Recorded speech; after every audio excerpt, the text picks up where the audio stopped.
जुन्या काळात भीष्म म्हणाला, व्यासाचा मुलगा सुकाने याच विषयांवर ज्ञान मिळवले होते. त्याचे वडील ऋषी व्यासवेद आणि उपनिषदांचे स्वामी होते आणि त्याचे मन भूतकाळ आणि भविष्य या दोन्हींच्या ज्ञानाने भरले होते. सत्य जाणून घेण्यासाठी उत्सुक असलेल्या सुकाने आपल्या वडिलांना प्रश्न विचारले होते, ज्यांनी उत्तर दिले होते, सर्व प्राण्यांचा निर्माता ब्रह्मा आहे, जो काळ आणि अवकाश यांच्या पलीकडे एक शाश्वत आणि अपरिवर्तनीय अस्तित्व आहे. तो सृष्टीपूर्वी अस्तित्वात आहे. व्यासाने स्पष्ट केले की वशिनी वेळ विविध प्रकारे मोजला होता. एक कष्ट 5 किंवा 10 नेत्र दुवे होते. 30 करांनी एक मुहूर्त तयार केला. 30 मुहूर्तांमध्ये एक दिवस आणि रात्र. युधिष्ठिराने लक्षपूर्वक ऐकल्यावर भीष्माने व्यासाचे शब्द सांगणे सुरू ठेवले. प्रत्येक युगाचा कालावधी त्रेता, द्वापर आणि कलियुग असतो. पहिला काळ देवांचा 4000 वर्षांचा असतो आणि दुसरा काळ प्रत्येक युगात एक चतुर्थांशाने कमी होतो. प्राण्यांचे जीवन काळ देखील भिन्न होते. कृताच्या युगात सर्व 400 वर्षे जगले. त्रेताच्या युगात ते 300 वर्षे झाले. आणि असेच भीष्मच्या आख्यायिकेवरून असे दिसून आले की जसजसे एका युगाने दुसऱ्या युगाला मार्ग दिला, तसतशी प्राण्यांची कर्तव्ये आणि कृती बदलली. कृतयुगात सर्व कर्तव्ये शुद्ध आणि सत्यवादी होती. इतर युगात प्रत्येक सलग युगात ती हळूहळू एक चतुर्थांशने कमी होत गेली. आयुष्याचा कालावधी, आशीर्वाद आणि वैदिक संस्कारांची फळे देखील प्रत्येक बदलत्या वयाबाबत कमी होत गेली. या प्रवचनाने युधिष्ठिरची समज उजळली होती आणि त्याने ब्राह्मणाच्या दिवस आणि रात्रीच्या स्वरूपाबद्दल अधिक स्पष्टीकरण मागितले होते. मला सांगा, पूज्य भीष्म, युधिष्ठिराने विचारले, ब्राह्मणाच्या दिवस आणि रात्रीचा कालावधी किती आहे आणि ते विश्वाच्या निर्मिती आणि विनाशाशी कसे संबंधित आहेत? युधिष्ठिरच्या कुतूहलाने प्रसन्न झाल्यासारखे भीष्म हसले. प्रारंभी केवळ भ्रम होते. ते तेजस्वी बीज ज्यातून विश्वाचा उदय झाला. जेव्हा ते पहाटे जागे झाले तेव्हा त्यांनी अविद्या किंवा अज्ञानाच्या मर्तीने विश्वाची निर्मिती केली. या अधीम अंधारातून महाटे एक विशाल आणि सर्वसमावेशक ऊर्जा उदयास आली, जी वेगाने मनामध्ये रूपांतरित झाली. प्रकट जगाचा आत्माचित्त किंवा शुद्ध चेतनेने भरलेले मन आणि अविद्या यांनी 7 महान प्राण्यांची निर्मिती करण्यास सुरुवात केली. अवकाशवारा, प्रकाश, पाणी, पृथ्वी, ध्वनी आणि हुप विविध शक्तींनी ओतप्रोत असलेले हे घटक सुरुवातीला स्वतंत्रपणे अस्तित्वात होते, परंतु 28 एकत्रित स्थितीत एकत्र आले. जसजसे ते विलीन झाले त्यांनी शरीराचे घटक भाग तयार केले, जे त्यांत अवयव म्हणून ओळखले गेले. जसजसे स्थूल शरीर आकार घेत होते तसचे सूक्ष्म महा त्यात प्रवेश करतात.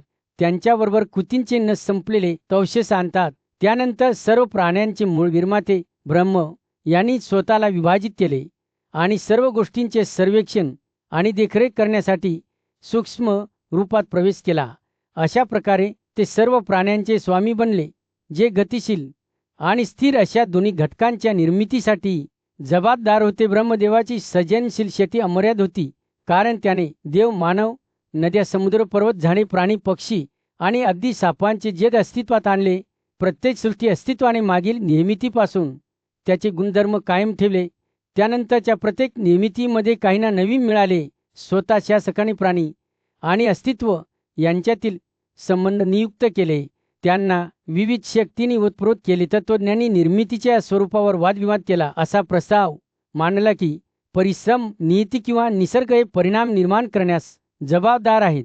तथापि शेवटी त्यांनी असा निष्कर्ष काढला की या तिन्ही गोष्टींच्या संयोगामुळेच आपल्याला माहीत असल्यासारखे जग निर्माण झाले. दरम्यान ज्ञानी पुरुष आणि स्त्रियांनी विश्वाचे रहस्य समजून घेण्यासाठी स्वतःला गोष्टींच्या विज्ञानासाठी समर्पित केले. त्यांच्यासाठी तपश्चर्या हा सर्वोच्च लाभ होता. शांतता आणि आत्मसंयम प्राप्त करण्याचे एक साधन. तपश्चर्येद्वारे एखादी व्यक्ती सर्व इच्छा प्राप्त करू शकत होती आणि अगदी सर्व प्राण्यांवर प्रभुत्व मिळवू शकत होती. ऋषी त्यांच्या तपश्चर्येच्या समर्पणाद्वारे वेदांचे अविरत वाचन करू शकत होते, ज्यात सृष्टीची रहस्य आणि मुक्तीचा मार्ग होता. सर्व प्राण्यांच्या परम गुरूंनी वेदांच्या शब्दांपासून सर्व काही निर्माण केले. त्यांना अशा ज्ञानाने आत्मसात केले ज्याला प्रारंभ किंवा अंत नव्हता. ऋषींची नावे अस्तित्वात असलेल्या गोष्टींमध्ये दिसणारे स्वरूप आणि कृतींचे मार्ग सर्व वेदांमधून उद्भवले. सुरुवातीला ब्राह्मणाने सर्व गोष्टी पूर्वी अस्तित्वात असलेल्या प्रतिकृतींपासून निर्माण केल्या. केवळ पहाटे त्यांना नव्याने तयार करण्यासाठी आत्म्याच्या मुक्तीचा विषय वेदांमध्ये दर्शविला गेला होता.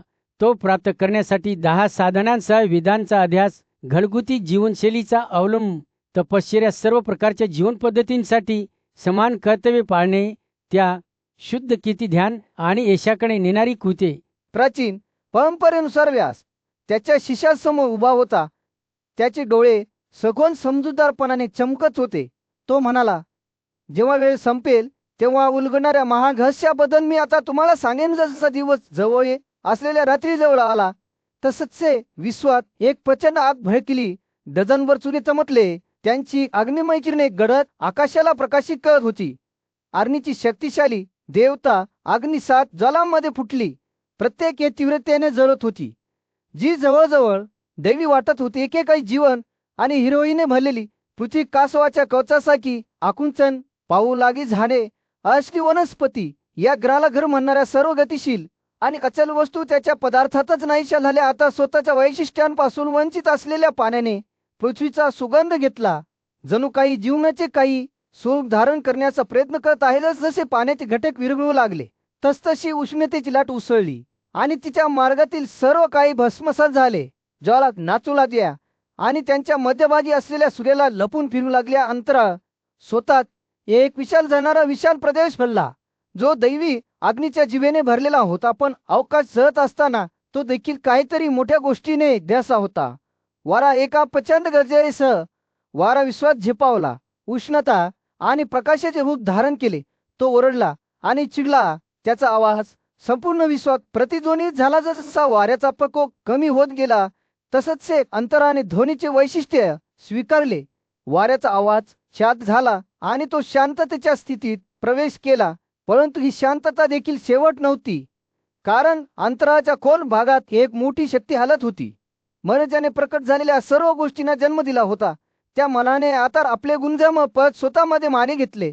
जणू विश्वसृष्टीच्या गर्भात परत ओढले जात होते. आणि जेव्हा ही माघार पूर्ण झाली तेव्हा मन स्वतः चंद्राने गिळंकृत केले. चंद्रमाची शक्ती, ज्याला संकल्प असेही म्हणतात, नंतर ईश्वर या सर्वोच्च स्वामीच्या आधिपत्याखाली आणली गेली. कारण चित्ताचा नाश करण्यासाठी न्याय आणि समजूतदारपणा नियंत्रित करणाऱ्या क्षमता इच्छाशक्तीच्या मोठ्या कृतीची आवश्यकता होती. आणि जेव्हा हे पूर्ण झाले तेव्हा पोहोचलेली अट ही उच्च ज्ञानाची होती. पण हे ज्ञान देखील शाश्वत नव्हते, का स्वतःच आला आणि त्याने ते गेले. जणू काही त्याने स्वतःच्या संततीला गिळंकृत केले आणि कार त्या बदल्यात शक्ती किंवा ऊर्जेने व्यापला गेला, जी नंतर विद्या या दैवी बुद्धीच्या प्रभावाखाली आली. शेवटी विद्येच्या सामर्थ्याने त्याला मार्गदर्शन करून ईश्वराने त्याच्या आत्म्यात अस्तित्वाचे अस्तित्व गिळंकृत केले. हा प्रकार न झालेला आणि सर्वोच्च ब्रह्म शाश्वत आणि सर्वोच्च होता. या क्षणी अस्तित्वात असलेले सर्व प्राणी सृष्टीच्या खोलवर परत गेले, जे दुसऱ्या कालचक्रात नव्याने जन्म घेण्यासाठी तयार होते. असे बोला त्याचे शब्द. प्राचीन भारताच्या पवित्र परंपरेत पूज्य ऋषी व्यास आपल्या श्रोत्यासमोर आपल्या थोर वर्गाच्या कर्तव्याबद्दल जाणून घेण्यासाठी उत्सुक असलेला एक तरुण ब्राह्मण उभा होता. व्यास म्हणाला, मी तुम्हाला सृष्टीबद्दल सांगितले आहे आणि आता मी तुम्हाला खऱ्या ब्राह्मणाचे मार्ग सांगेन. जसा तो बोलू लागला तसंच त्या तरुण ब्राह्मणाचे डोळे अपेक्षेने गुंदावले. वेदांवर प्रभुत्व मिळविण्यासाठी आणि पवित्र विधी पार पाडण्यासाठी व्यासाने स्पष्ट केले, एखाद्याने प्राचीन ज्ञानात शहाणा असलेल्या गुरुचा शोध घेतला पाहिजे. तरुणाने त्याच्या गुरूंसोबत राहिले पाहिजे, परिश्रमपूर्वक अभ्यास केला पाहिजे आणि त्याच्या गुरूंबद्दल विनम्रता आणि आदर दर्शविला पाहिजे. आपले शिक्षण पूर्ण केल्यानंतर तरुण ब्राह्मण सर्व बलिदानांचे ज्ञान घेऊन घरी परतत असे आणि घरगुती जीवन, ब्रह्मचर्य, वर्णिवास किंवा यतीचे जीवन या 4 उदात्त मार्गांपैकी एकावर जाण्याची तयारी करत असे. सांसारिक बंधांवर विजय मिळवणाऱ्या स्वयंनियंत्रित गृहस्थाला या जीवनात आणि पुढच्या जीवनात यश मिळते असे म्हटले जात असे. व्यास पुढे म्हणाले, एक ब्राह्मण देवघोषी आणि पूर्वजांचे 3 कर्ज फेडतो. मुले जन्माला घालून वेदांचा अभ्यास करून आणि यज्ञ करून त्यानंतर त्याने तपश्चर्येच्या कृतींद्वारे स्वतःला शुद्ध केले पाहिजे, कीर्तीसाठी प्रयत्न केले पाहिजे आणि उत्कृष्ट स्थान प्राप्त करण्याचा प्रयत्न केला पाहिजे. ब्राह्मणांचे वैभव, ज्ञानाचे प्रभुत्व, कठोर तपश्चर्या, त्याग आणि भेटवस्तू यावर आधारित आहे. व्यास स्वरत असताना त्याच्या शब्दांनी नीतिमत्तेच्या मार्गावर चालणाऱ्या महान राजांच्या आणि ऋषींच्या प्रतिमांची कल्पना केली. राजा सत्यसंधाने विनम्रतेने ब्राह्मणासाठी आपले प्राण श्वास अर्पण केले आणि स्वर्गात चढाई केली. वशिष्ठाला केवळ कोमट पाणी दिल्यानंतर रणती देवाला पुढच्या जगात उच्च सन्मान मिळाला. एका पात्र व्यक्तीला वैविध्यपूर्ण संपत्ती देणाऱ्या अत्रीचा मुलगा इंद्रदुमन ब्राह्मणाच्या फायद्यासाठी आपले अवयव आणि मूल अर्पण करणाऱ्या उशिनाराचा मुलगा शिवी आपले डोळे अर्पण करणाऱ्या प्रतर्दन आणि एक सुंदर छत्री दान करणाऱ्या राजा देवबुधाच्या कथा व्यासाने सांगितल्याने स्वतःचे हृदय श्रद्धेने फुलले. एका पाठोपाठ एक या थोर आत्म्यांची नावे व्यासाच्या शब्दातून प्रतिध्वनित होत गेली. अमरीश, सावित्री जन्मेच, युवान सोनीम काम, घया वशिष्ठ कंदामाचा मुलगा मरुद, ब्रह्मदत्त मितसा, सहसजित, सतदिव द्वितीवाट, मधेश्वर, लोमपद आणि प्रसेनजित प्रत्येकाने ब्राह्मणांना उदारपणे दिले होते आणि त्यांची कीर्ती पृथ्वीपर्यंत टिकेल. व्यासाने त्याची कथा संपत असताना तरुण ब्राह्मणाचे डोळे त्याच्या कर्तव्याबद्दल आणि धार्मिकतेच्या मार्गाच्या नवीन समजुतीने चमकले. त्याला माहीत होते की तो देखील अनुसरण करू शकतो. भारताच्या प्राचीन परंपरेत व्यासाने आपल्या शिष्यांना सखोल शहाणपण दिले. त्यांनी वेदांमध्ये आणि त्यांच्या शाखांमध्ये रुजलेले त्रयी म्हणून ओळखले जाणारे ज्ञान प्राप्त करण्याच्या महत्त्वावर भर देऊन सुरुवात केली. या ज्ञानात श्रीमंत समन वर्ण अक्षय लेजुस्थानी आश्रमाचा समावेश आहे. ज्यांच्याकडे ही समज आहे ते अस्तित्वाचे मूलभूत स्वरूप आणि सर्व गोष्टींचा परस्पर संबंध समजून घेण्यास सक्षम आहे. त्यानंतर व्यासाने आपल्या आध्यात्मिक प्रवासात यशस्वी होण्यासाठी ब्राह्मणाने जोपासले पाहिजे अशा गुणांबद्दल सांगितले. त्याने वेदांमध्ये नमूद केलेल्या कर्तव्यानुसार जगणे, इतरांना हानी न पोहोचवता स्वतःचा उदरनिर्वाह करणे आणि स्वतःच्या भावना आणि प्रवृत्ती नियंत्रित करण्याच्या महत्त्वावर भर दिला. खऱ्या ब्राह्मणाला शास्त्रांची चांगली जाण असली पाहिजे, आत्मसंयमाची साधना केली पाहिजे आणि चांगुलपणाच्या गुणवत्तेद्वारे मार्गदर्शित जीवन जगले पाहिजे. सरसेव्यास आपलं ज्ञान देत राहिले. तसंच त्यांनी काळाच्या पराक्रमी नदीचे वर्णन केले, जी सर्व प्राण्यांना त्यांच्या कांतिम गंतव्यस्थानाकडे घेऊन जाते.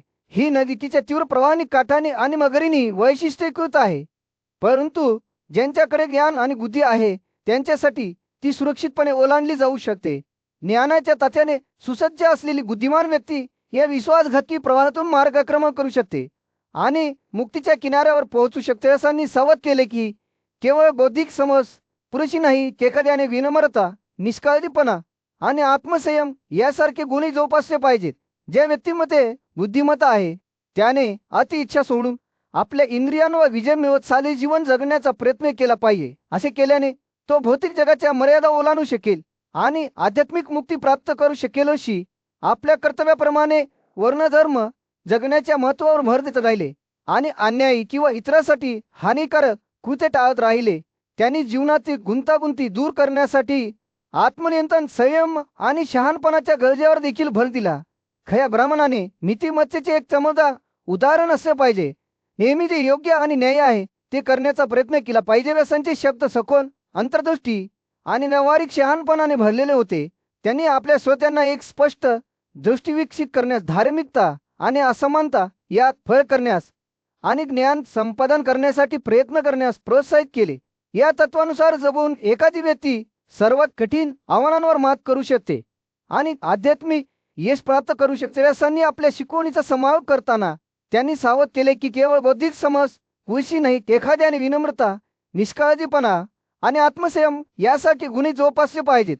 ज्या व्यक्तीमध्ये बुद्धिमत्ता आहे त्याने अति इच्छा सोडून आपल्या इंद्रियांवर विजय मिळवत साधे जीवन जगण्याचा प्रयत्न केला पाहिजे. असे केल्याने तो भौतिक जगाच्या मर्यादा ओलांडू शकेल आणि आध्यात्मिक मुक्ती प्राप्त करू शकेल. शेवटी व्यासाच्या शिकवणीने एक सखोल संदेश दिला की खरे यश केवळ आपल्या कर्तव्याप्रमाणे जगून अशा सद्गुणांचा विकास करूनच प्राप्त केले जाऊ शकते. शात आणि शातवादावलात व्यास आपल्या श्रोत्यांना आपले सखोल ज्ञान सांगू लागले. ते म्हणाले, जर खरी मुक्ती हवी असेल तर ज्ञान प्राप्त करणे आवश्यक आहे. त्यांनी स्पष्ट केले की जीवनाच्या प्रवाहात वाहून गेलेली व्यक्ती नदीवरील पानासारखी ज्ञानाच्या संपादनाद्वारे स्थिरता आणि दिशा शोधू शकते. व्यासांनी ज्ञानाची तुलना अशा तराट्याशी केली जी एखाद्याला काळाच्या आशात पाण्याच्या पलीकडे सुरक्षितपणे घेऊन जाईल. ज्या ज्ञानी व्यक्तीने आत्म्याचे स्वरूप आणि जीवनाचे क्षणभंगूर स्वरूप याबद्दल अंतर्दृष्टी प्राप्त केली होती, ते इतरांना हा विश्वासघातकी प्रवाह ओलांडण्यास मदत करू शकत होते. तथापि जे अज्ञानी राहिले ते स्वतःला किंवा इतरांना त्याच्या प्रवाहापासून वाचू शकले नाही. खरी मुक्ती मिळविण्यासाठी व्यास यांनी योगाच्या 2 आणि 10 गरजा पूर्ण करण्याच्या महत्वावर भर दिला. स्थान, कृती, स्नेह, वस्तू, साधने, नाश, निश्चितता, डोळे, अन्न, दळपशाही, मन आणि सर्वेक्षण. त्यांनी यावर जोर दिला की एखाद्याने प्रथम समजूतदारपणाच्या मदतीने बोलणे आणि मन या दोन्हीवर नियंत्रण ठेवले पाहिजे, ज्यामुळे शांत आणि शांततापूर्ण स्थिती निर्माण होऊ शकेल. त्या गुणांचे वर्णन करून व्यास पुढे जात राहिले. जे एखाद्याला मुक्तीच्या दिशेने घेऊन जातील, कोणीही दयाळू असो वा क्रूर वेदांचे जाणकार असो वा अज्ञानी नीतिमान असो वा दुष्ट, श्रीमंत किंवा गरीब, याने काही फरक पडत नाही. एखाद्याचे मन या गुणांकडे वळवणे महत्वाचे होते, ज्यामुळे शेवटी जीवनाचा विशाल आणि विश्वासघातकी महासागर पार करता येईल. त्यानंतर त्यांनी ही संकल्पना स्पष्ट करण्यासाठी एक स्पष्ट उपमा वापरली. आत्मजीव असलेले शरीर हा एक उत्कृष्ट रथ आहे, असे ते म्हणाले. जेव्हा यज्ञ आणि धार्मिक विधींना त्याचा उपासता बनवले जाते, तेव्हा त्याचा वरुत उपाया आणि अपाया यांना त्याचा कुवर श्वास, ज्याला कपानात म्हणतात त्याला अक्षक म्हणतात श्वास, ज्याला प्राण याला युग म्हणतात. ज्ञान आणि अस्तित्वाचा निर्धारित कालावधी म्हणजे घोड्यांना बांधण्याचे बिंदू. त्यानंतर व्यासाने धरणाच्या संकल्पनेचे वर्णन केले. एका वेळी एकाच गोष्टीवर मन केंद्रित करणे योगीन योग्य होते आणि निर्बंधांचे पालन करून धरणाच्या सर्व 7 प्रकारांमध्ये सराव करतो. हळूहळू पृथ्वी, वारा, अवकाश, पाणी, अग्निचेतना आणि समजूतदारपणावर प्रभुत्व मिळवतो. स्वतःची समज जसजशी सखोल होत गेली, तसच व्यासारे योगी त्यांच्या भौतिक स्वरूपाच्या पलीकडे जात असताना ज्या विविध टप्प्यांचा अनुभव घेतील ते उघड केले. पहिल्या टप्प्यात वेगळी धुक्याच्या वाफेसारख्या सूक्ष्म पदार्थाने भरलेला दिसत होता. पुढच्या टप्प्यात योगीन त्यांच्या अंतःकरणात त्यांच्या हृदयाच्या आकाशात पाण्याचे रूप पाहत होता. हे देखील नाहीसे होत असताना अग्नीचे स्वतः प्रदर्शित झाले. त्यानंतर वाऱ्याचे स्वरूप उच्च बलिष्ठ चांगल्या स्वभावाच्या शस्त्रासारखे तेजस्वी झाले. जसे योगी पुढे सकत गेले तसच ते हळूहळू घटकांवर प्रभुत्व मिळवू लागले आणि त्यास विविध विलक्षण क्षमता मिळवू लागले. ते त्यांच्या स्वतःच्या शरीरातून प्रजापसारखी प्राणी निर्माण करू शकते. एका शांत वातावरणात व्यास आपल्या शिष्यांच्या भोवती चिंतनशील अवस्थेत बसला. त्यांच्यापैकी एक शुक ज्ञानाच्या स्वरूपाबद्दलच्या सखोल प्रश्नांची उत्तरे शोधत कुतूहलाने त्याच्याकडे गेला. महर्षी शुका म्हणाला, तुम्ही ध्यानाचे महत्व आणि ज्ञानाद्वारे मुक्तीचा पाठपुरावा याबद्दल बोलात, पण हे ज्ञान नेमके काय आहे? त्रुटी दूर करण्यापासून सत्याचा शोध होतो का, किंवा कदाचित कर्तव्याचा मार्ग जो आपल्याला आपल्या उद्दिष्टांकडे नेतो?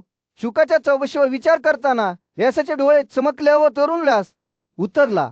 ज्ञान ही केवळ बौद्धिक समजूतदारपणाची बाब नाही, शेती आणि शिपकलेपासून ते ज्ञानाच्या संवर्धनापर्यंत जीवनाच्या सर्व पैलूंमध्ये शहाणपणाचा वापर आहे. ज्याप्रमाणे एक कुशल शेतकरी त्याच्या पिकांकडे काळजी आणि लक्ष देऊन पाहतो, त्याचप्रमाणे शहाणे लोक त्यांच्या बुद्धिमत्तेचा वापर त्यांना त्यांच्या ध्येयाच्या दिशेने मार्गदर्शन करण्यासाठी करतात. लक्षपूर्वक ऐकताना शुकाचे डोळे रुंदावले, पण व्यासाला त्याच्या आजच्या भविष्याचा एक संकेत जाणवला.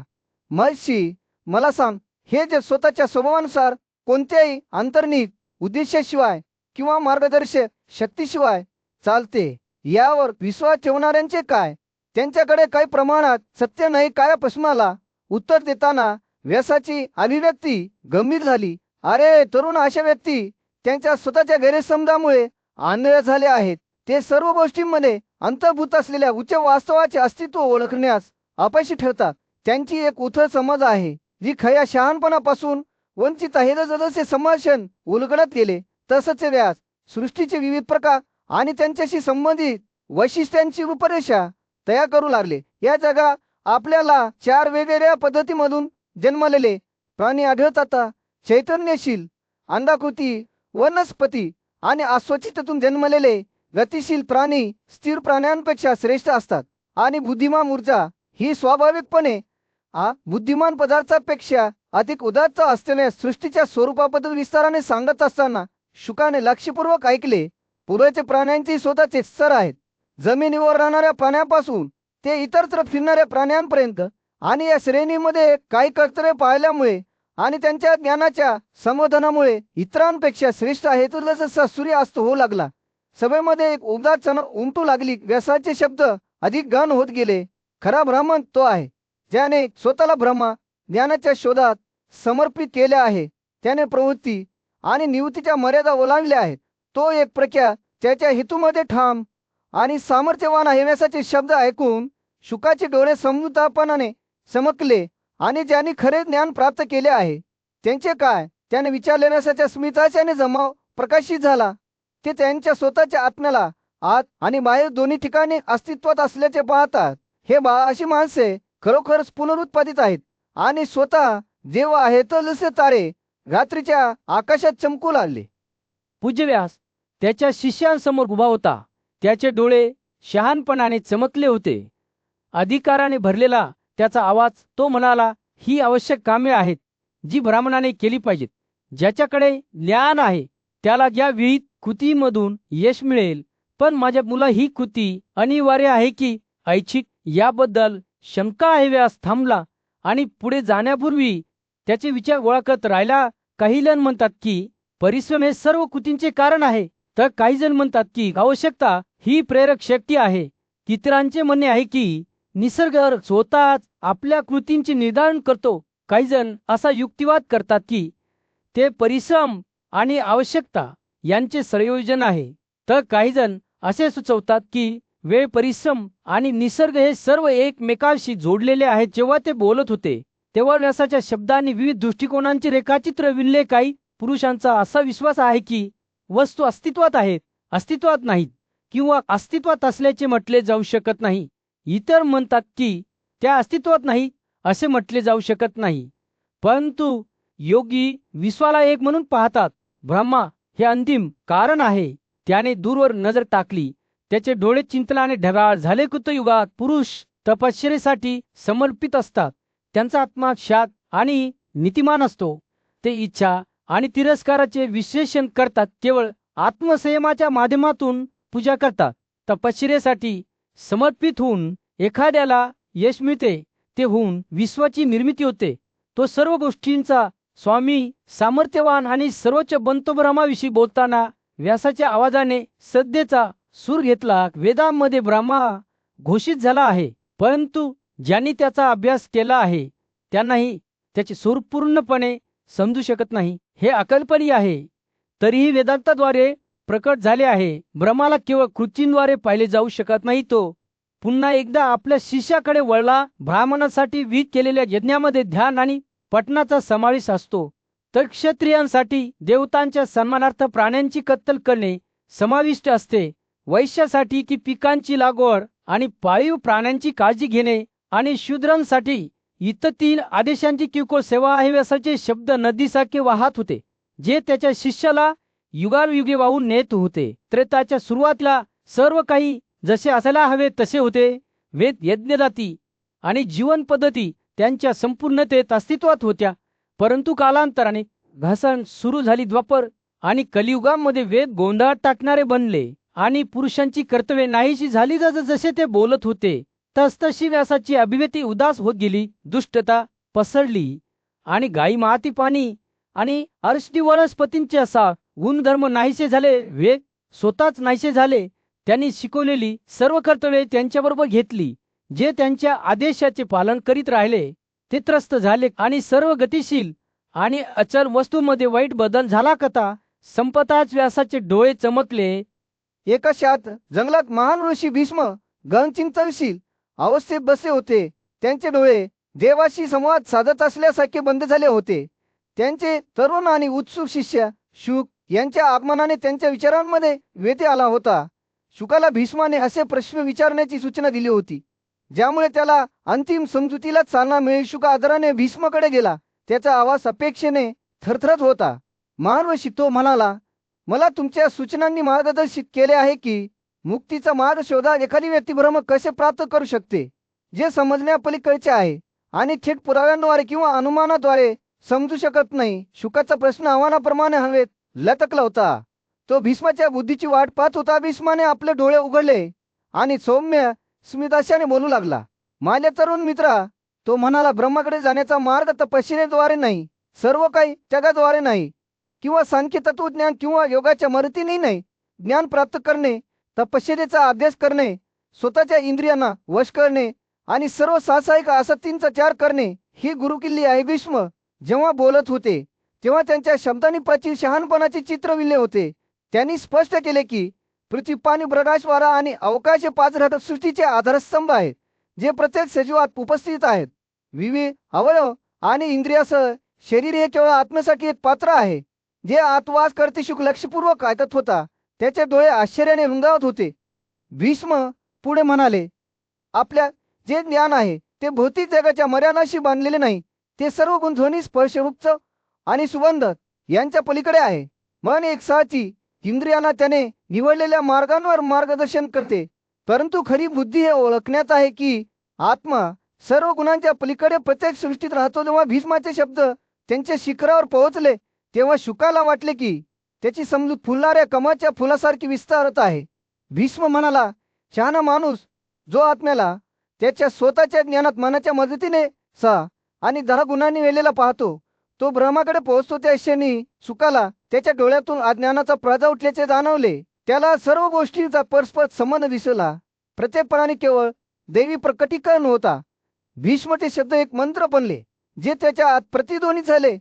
जेव्हा एखादा जिवंत प्राणी सर्व गोष्टींमध्ये त्याच्या स्वतःच्या आत्म्याला आणि त्याच्या स्वतःच्या आत्म्यातील सर्व गोष्टी पाहतो, तेव्हा तो ब्रह्माकडे पोहोचतो. असे म्हटले जाते, जसं जसा सूर्यास्त होऊ लागला, जंगलावर सोनेरी प्रकाश पडू लागला, तसंच ते सुकाला त्याच्या आत शांततेची भावना जाणवली. त्याला माहित होते की त्याला एक मौल्यवान देणगी देण्यात आली आहे. प्रत्येक जीवात परमात्मा वास करतो आणि ही येतं ओळखण्यात खरी मुक्ती आहे, हे समजून घ्यायचो. सरत्या टेकड्यांवर सूर्य मावळतच अस्त होऊ लागला होता. त्याने भूप्रदेशावर एक उबदार नाहिरी चमक दाखवली होती. पूज्य ऋषी व्यास एका दगडी पायथ्याशी आडवे पाय ठेवून बसले होते. त्यांचे डोळे चिंतनाने बंद झाले होते. विश्वाची रहस्य जाणून घेण्यासाठी उत्सुक असलेला तरुण योद्धा अजून त्यांच्या समोर उभा होता आहे.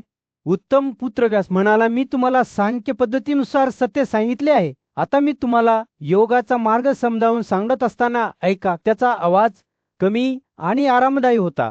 उन्हाळ्याच्या दिवशी सौम्य वाऱ्यासारखा अजून पुढे झुकला.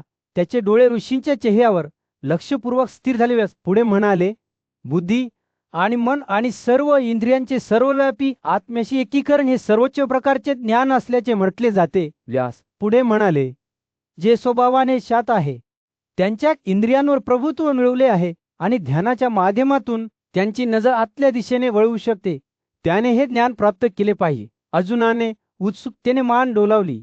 त्याचे मन ऋषीच्या शब्दांमध्ये मरुद्यानातील कोरड्या प्रवाशांसारखे पीत होते. व्यासाने पुढे स्पष्ट केले की हे ज्ञान केवळ योगाच्या 5 अडथळ्यांचा त्याग करूनच प्राप्त केले जाऊ शकते. इच्छाकृत वासना, भीती आणि झोप शहाणपणाने चमकणारे त्याचे डोळे. तो म्हणाला, स्वभावाच्या शांततेमुळे क्रोध जिंकला जातो, सर्व हेतू सोडून इच्छा जिंकली जाते. व्यास बोलत असताना अर्जुनाचा चेहरा समजूतदारपणाने उजळला. अडथळ्यांवर मात करण्यासाठी एखाद्याने प्रथम त्यांच्या पिढीतील अवयवांना आणि पोटाला अयोग्य भोगापासून रोखले पाहिजे. एखाद्याने त्यांचे डोळे आणि पाय हुशारीने वापरून त्यांचे संरक्षण केले पाहिजे आणि त्यांच्या कृतींद्वारे त्यांचे मन आणि वाणीचे संरक्षण केले पाहिजे. सावधगिरीने भीतीवर विजय मिळवायचा होता आणि शहाण्यांची वाट पाहून अभिमान होता.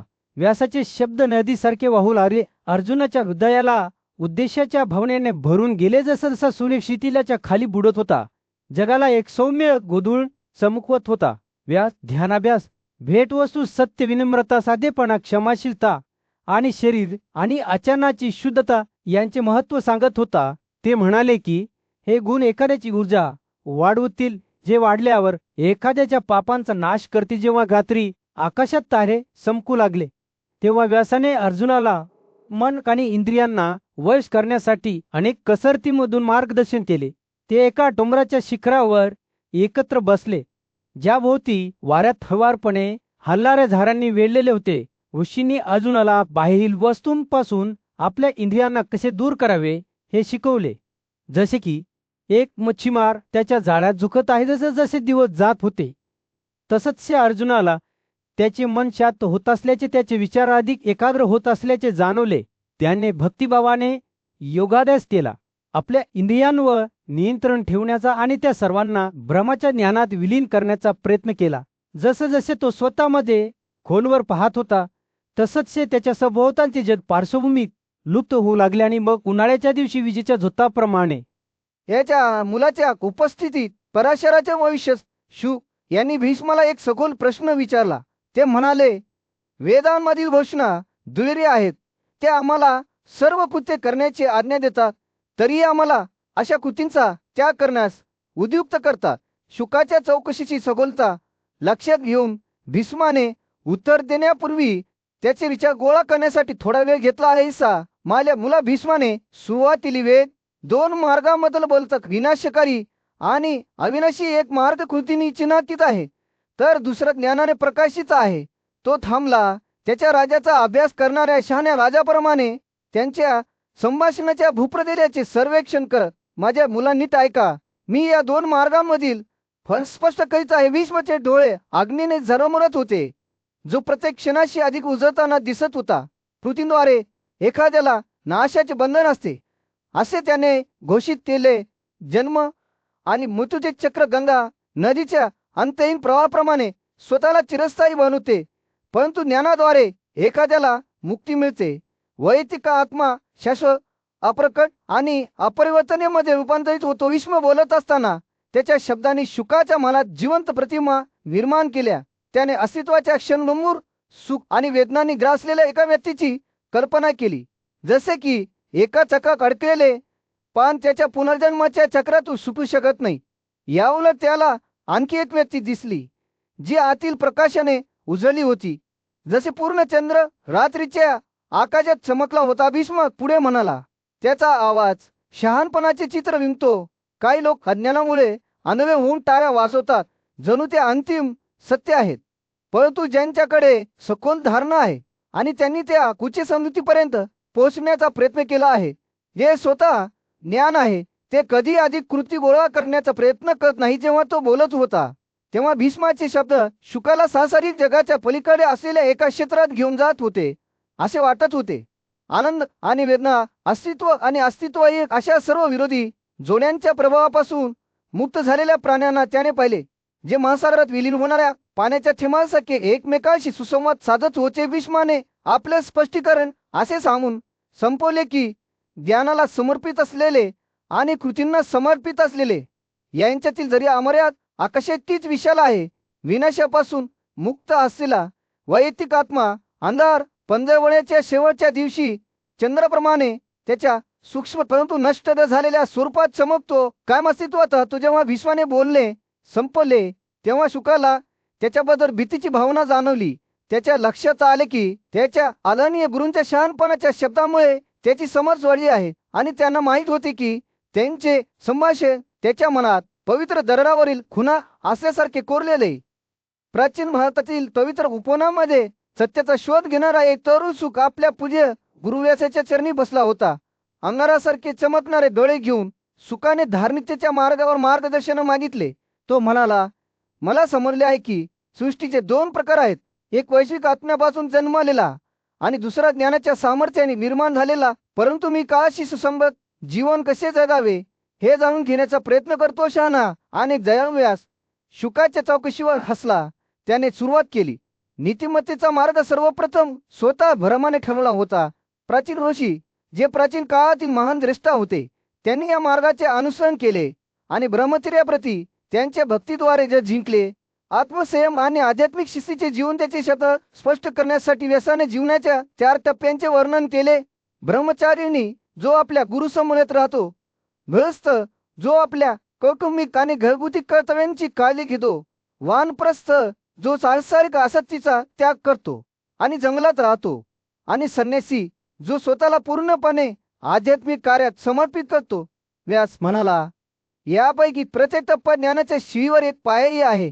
व्यास म्हणाला, या शिडीवर चढून एखादी व्यक्ती ब्रह्मक्षेत्रात पोहोचते. व्यासाने प्रत्येक टप्प्यातील कर्तव्यांची रूपरेषा आखत असताना शुकाने लक्षपूर्वक ऐकले. ब्रह्मचारिणीसाठी त्याने त्याच्या गुरुबरोबर जगले पाहिजे, त्याची सेवा केली पाहिजे आणि त्याच्याकडून शिकले पाहिजे.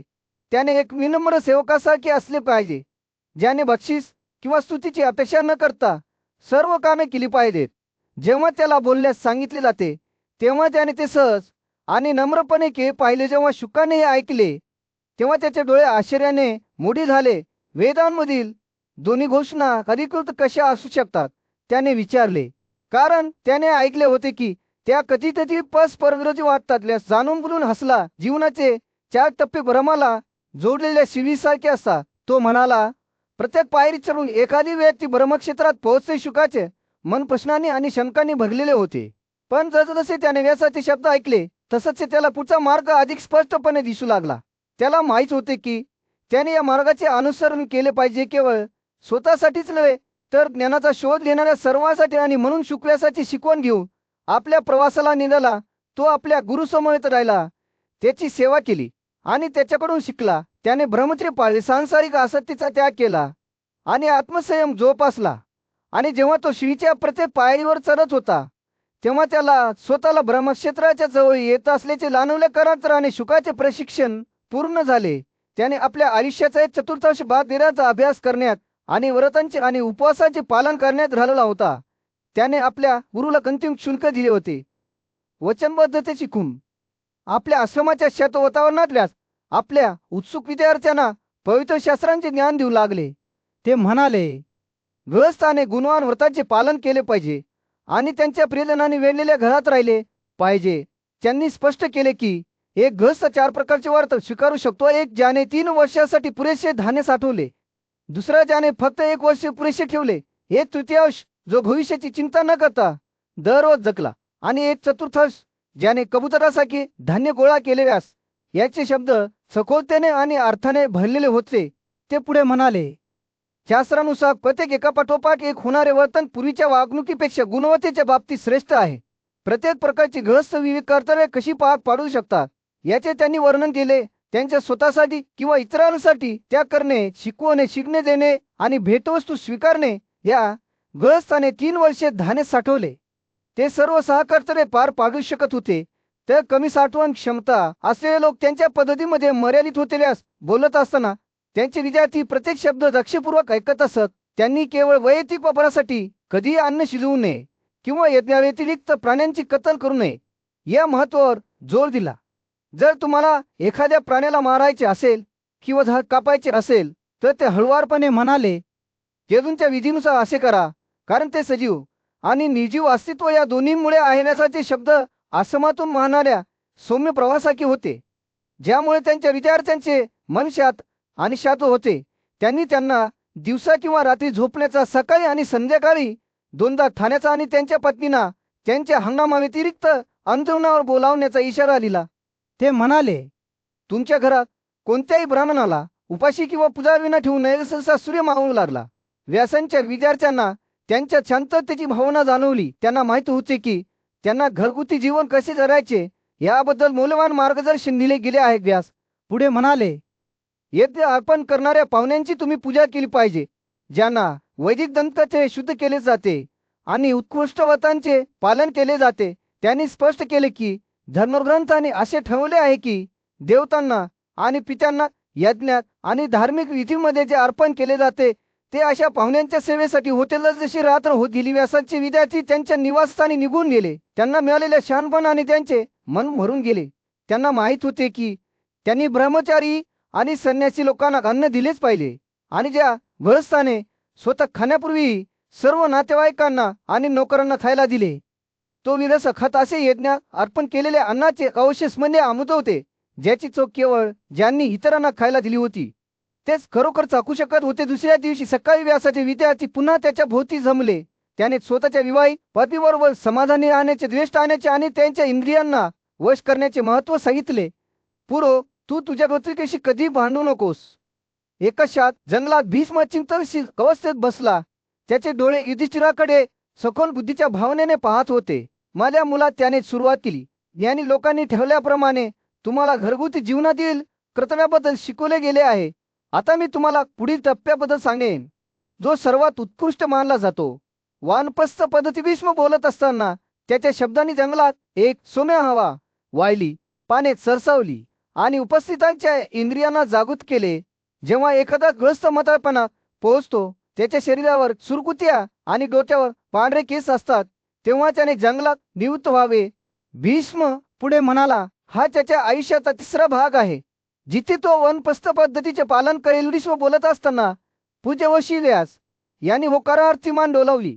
त्यांनी अनेक ज्ञानी लोकांना या मार्गावर जाताना पाहिले होते आणि त्यांना त्याचे महत्त्व माहीत होते. व्यास यांचे डोळे शहाणपणाने चमकले आणि ते पुढे म्हणाले, या टप्प्यावर घरगुती जीवनाप्रमाणेच त्यांच्या अग्नीची काळजी घेतली पाहिजे. त्यांना यज्ञ करण्याची इच्छा असली पाहिजे आणि विविध विधीनुसार देवतांची पूजा केली पाहिजे. भीष्माने पुढे म्हटल्याप्रमाणे त्याच्या शब्दांनी वनप्रस्थ पद्धतीचे एक स्पष्ट चित्र रेखाटले. घरमालकाने देशी भात लागवडी व अशाच परिस्थितीत वाढणारा गहू किंवा अनाटही वाढणारे धान्य जे कोणाच्याही मालकीचे नाही त्यावर जगले पाहिजे असे ते म्हणाले. पाहुण्यांना खायला घातल्यानंतर जे काही उरले आहे ते त्यांनी खाल्ले पाहिजे आणि 5 सुप्रसिद्ध यज्ञामध्ये शुद्ध लोणी अर्पण केले पाहिजे. तर जसा सूर्य अस्त होऊ लागला, जंगलावर एक उबदार नारिंगी प्रकाश पडू लागला, तसंच ते भीष्म या पद्धतीने पाळण्यासाठी ठेवलेल्या 4 प्रकारच्या वर्तनाबद्दल बोलले. काहींनी फक्त त्या दिवसासाठी आवश्यक असलेल्या गोष्टी गोळा केल्या, तर इतरांनी धान्य आणि इतर आवश्यक वस्तू साठवून ठेवल्या ज्या 12 वर्षे टिकतील. व्यास म्हणाला, पाहुण्यांची पूजा करण्यासाठी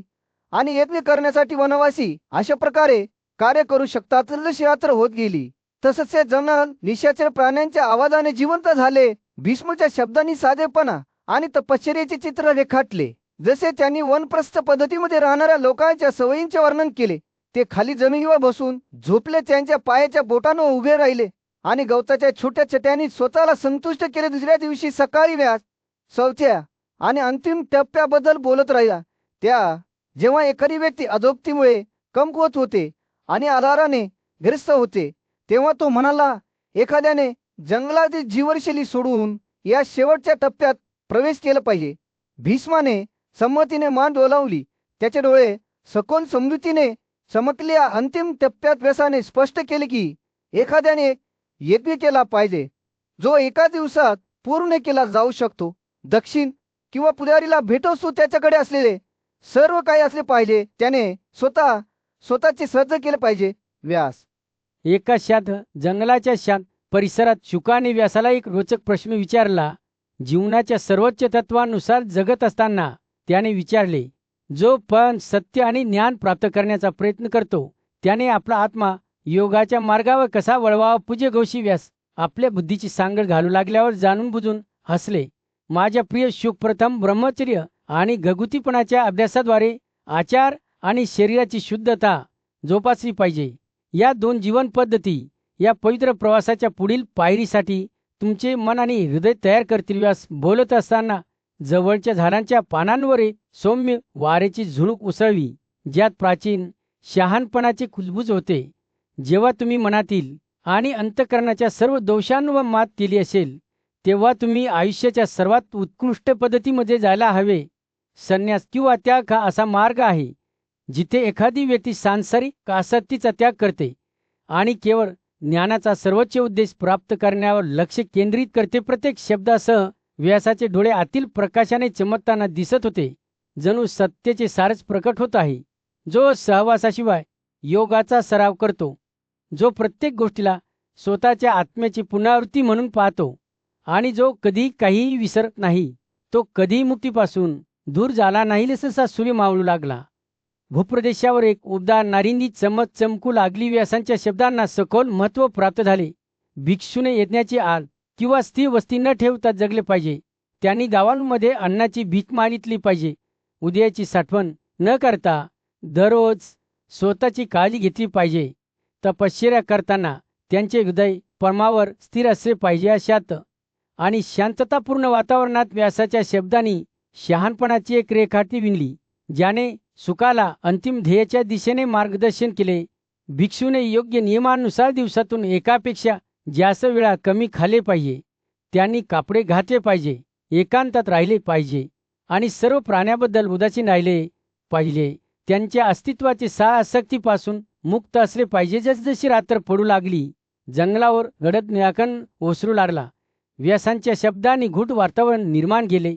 ज्या भिक्षूने त्यांच्या अहंकाराला वश केले आहे, जो आत्मज्ञानाने समाधानी आहे आणि जो भीती आणि इच्छेपासून मुक्त आहे, तो मृत्यूच्या पलीकडे जायला. अशात आदरयुक्त शांततेत व्यासाने अंतिम सत्याची रहस्य उघड करत असताना शुकाने लक्षपूर्वक ऐकले.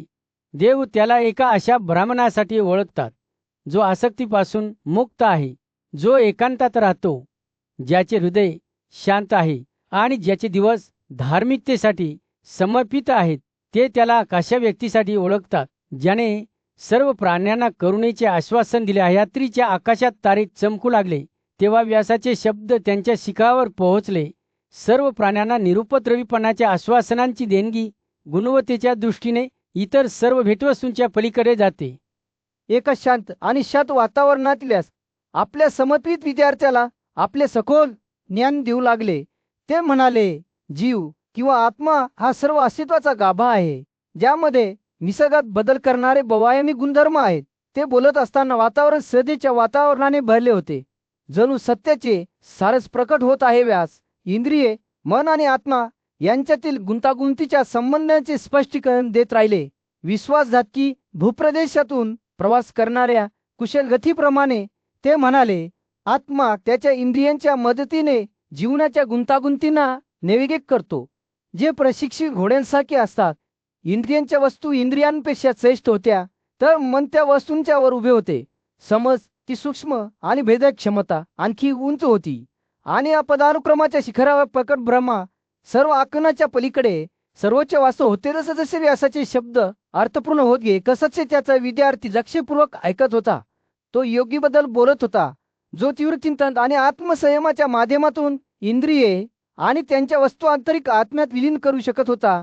चेतनेच्या ती अवस्थांवर चिंतन करून वस्तू विषय विचार करण्याची कृती आणि चिंतक योगी नश्वर अस्तित्वाच्या मर्यादा ओलांडू शकतो. जेव्हा एखाद्याचे हृदय शुद्ध होते, व्यास म्हणाला, आणि एखाद्याच्या खऱ्या स्वभावाशी सुसंवाद साधून जगतो तेव्हा सर्वोच्च आनंद प्राप्त होतो. याचे शब्द ऐकून त्या विद्यार्थ्याचे डोळे समजूतदारपणाने चमकले. त्याच्या लक्षात आले की हे केवळ एक तात्विक प्रवचन नाही तर जन्म आणि मृत्यूच्या चक्रातून मुक्तीचा मार्ग आहे. अशी स्थिती प्राप्त केलेला योगी एका स्थिर ज्वालाप्रमाणे जगला. त्याच्या शांततेत अविचल व्यासाने त्याचे प्रारंभिक स्पष्टीकरण संपल्यावर त्याने सत्य समजून घेण्यासाठी श्रद्धा आणि प्रामाणिकपणाच्या महत्त्वावर भर दिला. तो म्हणाला, हे ज्ञान कोणालाही देऊ नये तर ज्यांच्याकडे शब्द आत्मा, आत्मसंयम आणि वेदांबद्दल सखोल समज आहे. व्यासाने हे पवित्र ज्ञान प्राप्त करण्यासाठी पात्रता स्पष्ट करताना विद्यार्थी लक्षपूर्वक ऐकत होता. शेवटी सौम्य चौकशीच्या वातावरणासह व्यासाने आपल्या विद्यार्थ्याला विचारले, मला सांगा, तुम्ही अजूनही काय समजून घेण्याचा प्रयत्न करत आहात? तुमच्या मनात कोणत्या शंका आहेत? ते बोलत असताना सूर्य आणि चंद्र क्षितिजाच्या वर उगम पावलेले दिसत होते. ज्ञानाचे दृश्य प्रकाशित करत होते. वातावरण अपेक्षेने भारलेले होते, जणू अस्तित्वाचे रहस्य उघड होणार आहेत. शांत वातावरणात महान ऋषी व्यासाचा एक समर्पित विद्यार्थी इच्छुक अध्यात्माच्या रहस्यांवर अधिक ज्ञान मिळविण्यासाठी आश्चर्यचकित होऊन बसला. आदर आणि कुतूहलाने त्याने व्यासाला या गहन विषयावर तपशीलवार सांगण्यास सांगितल्यास त्याचे चहाने डोळे ताऱ्यांसारखे चमकणारे शहाणपणाची रेखाटणी विणू लागला. तो म्हणाला, आत्मा हे सर्व सजीवांमध्ये पसरलेले चार आहे. ते पृथ्वी, पाणी, प्रकाश व आणि अंतर या 5 मूलभूत घटकांपासून बनलेले आहे. हे घटक जरी पदार्थात एक असले तरी सृष्टीचे वेगळे पैलू म्हणून महासागराच्या लाटांप्रमाणे प्रकट होतात. व्यास बोलत असताना एका कासवाने आपले हातपाय पसरून त्यांना पुन्हा मागे घेण्याच्या सादरीकरणाच्या भावनेने सूक्ष्ममान मंत्रमुग्ध झाले. अगदी तसेच व्यासाने स्पष्ट केले, 5 महान घटक परिवर्तन घडवून आणतात, विश्वातील सर्व गोष्टींची निर्मिती करतात आणि त्यांचा नाश करतात.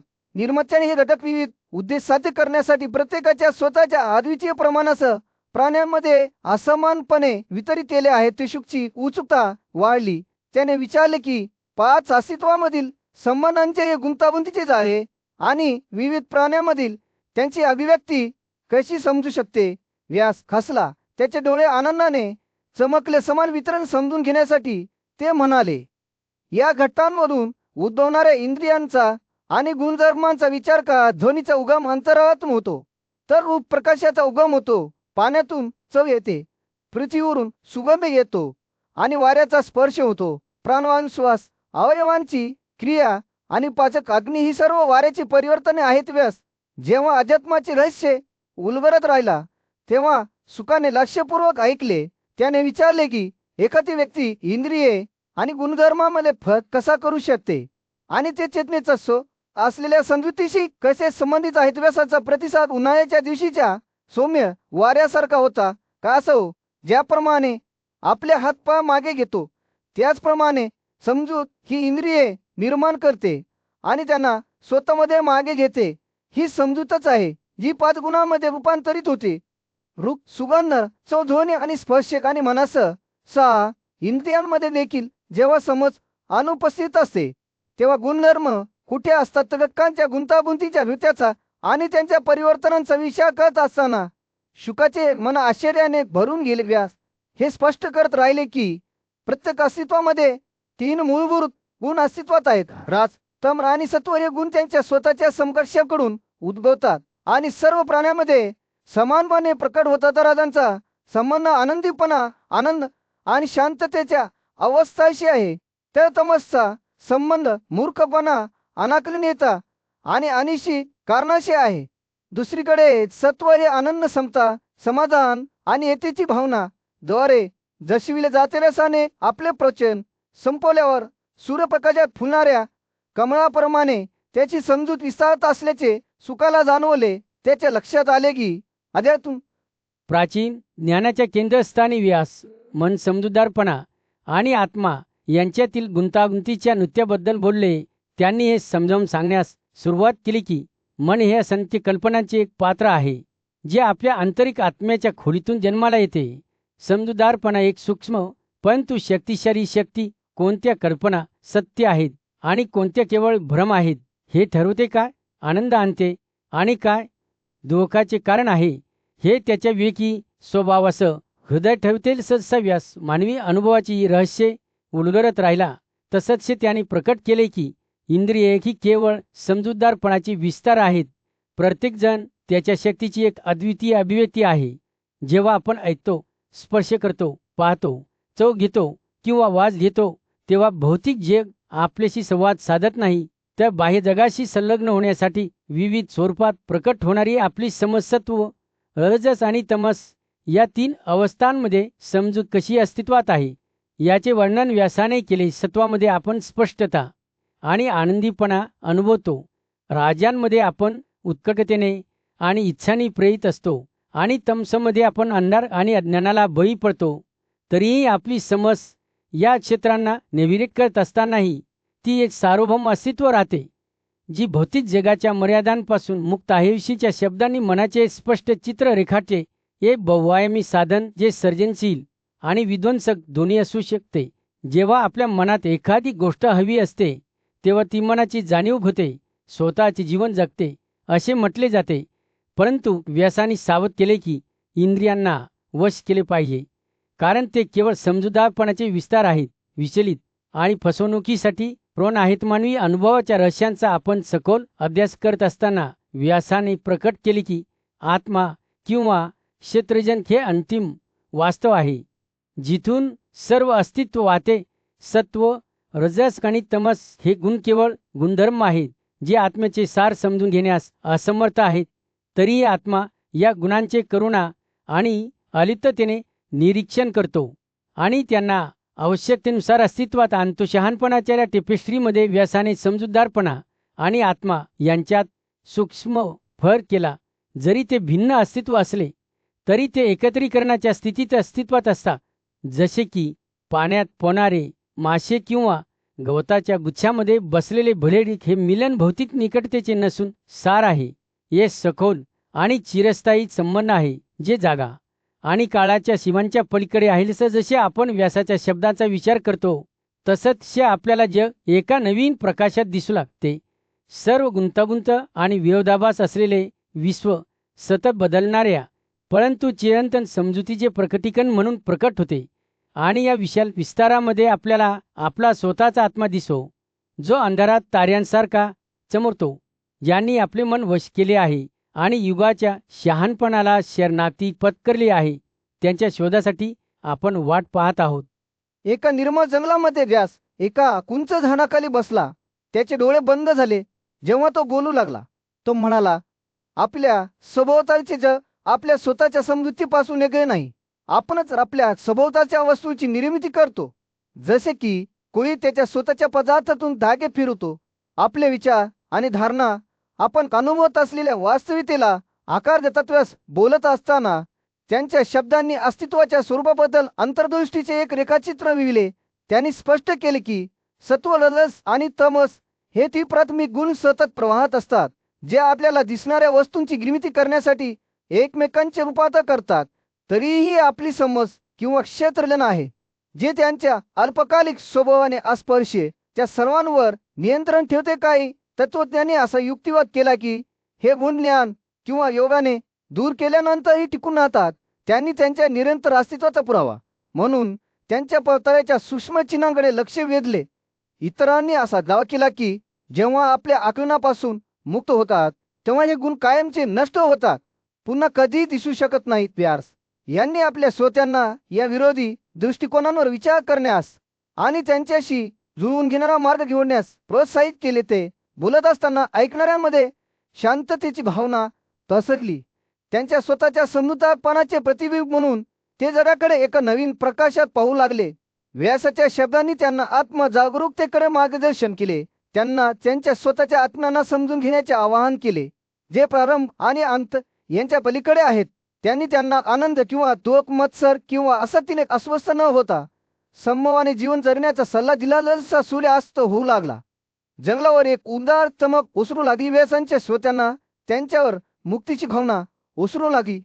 त्यांना जाणीव झाली की खरे स्वातंत्र्य बाह्य कामगिरीमध्ये नाही, तर त्यांच्या स्वतःच्या स्वभावाला समजून घेण्यात आहे.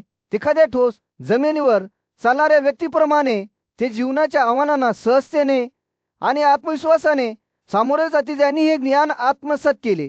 त्यांच्या वैश्यपरंपरेमुळे त्यात जन्मलेल्या ब्राह्मणांना एक विशेष देणगी असल्याचे म्हटले जात असे. आत्म्याबद्दलचे त्यांचे आकलन आणि त्याचे मूळ स्वरूप त्यांना उच्च आनंदाच्या दिशेने घेऊन गेले.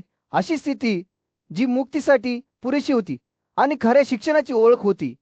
ते शहाणे पुरुष आणि स्त्रिया बनले, ज्यांना यशाचा मुकुट आणि भीतीपासून मुक्त केले गेले. जसे तारे संध्याकाळच्या आकाशात चमकू लागले, व्यासांच्या श्रोत्यांना त्यांची अंतःकरणे आनंदाने आणि समजूतदारपणाने भरून गेल्याचे जाणवले. त्यांनी जगाला त्याच्या सर्व सौंदर्य आणि आस्थाईत पाहिले, हे जाणून की खरा आनंद क्षणभंगूर सुखात नाही, तर स्वतःचा मूलभूत स्वभाव ओळखण्यात आहे. आणि म्हणून ते युगांच्या शहाणपणाने मार्गदर्शित होऊन भीती आणि दुःखापासून मुक्त होऊन पुढे गेले आणि त्यांच्या स्वतःच्या आत्म्याच्या ज्ञानाने मुकुट घातला. सूर्यशास्त्र भूप्रदेशावर क्वचितच उगवला होता. जेव्हा शुक त्याचा शहाणा आणि आदरणीय मार्गदर्शक व्यासाकडे गेला, जिज्ञासू मनासह आणि शिकण्याची उत्सुकता बाळगून सुखाने व्यासाला जीवनातील सर्वात महत्त्वाचे कर्तव्य विचारले, जे इतर सर्वांपेक्षा जास्त होते. शींचे प्राचीन ज्ञान सांगण्यास सुरुवात करताच व्यासाचे डोळे आनंदाने चमकले. ते म्हणाले, इंद्रिये ही अनियंत्रित मुलांसारखी असतात, ज्या वाईट सवयींमध्ये अडकण्याची शक्यता असते. आपल्या अननुभवी संततीला मार्गदर्शन करणाऱ्या शहाण्या वडिलांप्रमाणे त्यांना समजूतदारपणामुळे नियंत्रित केले पाहिजे. व्यास बोलत असताना त्यांच्या शब्दांनी आध्यात्मिक अंतर्दृष्टीचे चित्र रेखाटले. त्यांनी स्पष्ट केले की सर्वोच्च तपस्या म्हणजे बाह्यविधी किंवा त्याग नव्हे, तर मन आणि इंद्रियांना सांसारिक वस्तूंपासून दूर करणे आणि योग्य गोष्टीवर लक्ष केंद्रित करणे हे अंतिम ध्येय साध्य करण्यासाठीचे पहिले पाऊल होते. स्वतःच्या आत शाश्वत आणि सर्वोच्च आत्म्याला पाहणे. व्यास पुढे म्हणाले, ज्यांच्याकडे शहाणपण आहे ते त्या सर्वोच्च आणि वैश्विक आत्म्याला पाहण्यात यशस्वी होतात, जो झरमगत्या अग्निसारखात चमकतो. आपल्या वैयक्तिक आत्म्यांमध्ये जन्म आणि धूमधामांद्वारे कसे बदल होतात, परंतु त्यांच्या वास्तविक स्वभावाबद्दल ते अनभिज्ञ असतात, हे स्पष्ट करण्यासाठी त्यांनी असंख्य फांद्या आणि फुले असलेल्या एका मोठ्या झाडाची उपमा वापरली. केवळ ज्ञानाच्या प्रकाशाद्वारेच या आंतरिक आत्म्याचे दर्शन होऊ शकते. जेव्हा शुक लक्षपूर्वक ऐकत होता तेव्हा व्यासाने जीवनाच्या नदीचे एक स्पष्ट चित्र रेखाटले, ज्यात मगरी म्हणून 5 इंद्रिये, किनारे म्हणून मन आणि उद्देश, आणि त्याच्या पृष्ठभागावर तरणारे गवत आणि पेंड्याप्रमाणे लाजाळूपणा होता. वासना आणि क्रोध हे त्यात राहणारे भयंकर सरपटणारे प्राणी होते. तर सत्याने त्याच्या खडकाळ किनाऱ्यांवरून पवित्र तीर्थ निर्माण केले. खोटेपणा हा अशात उद्रेक होता.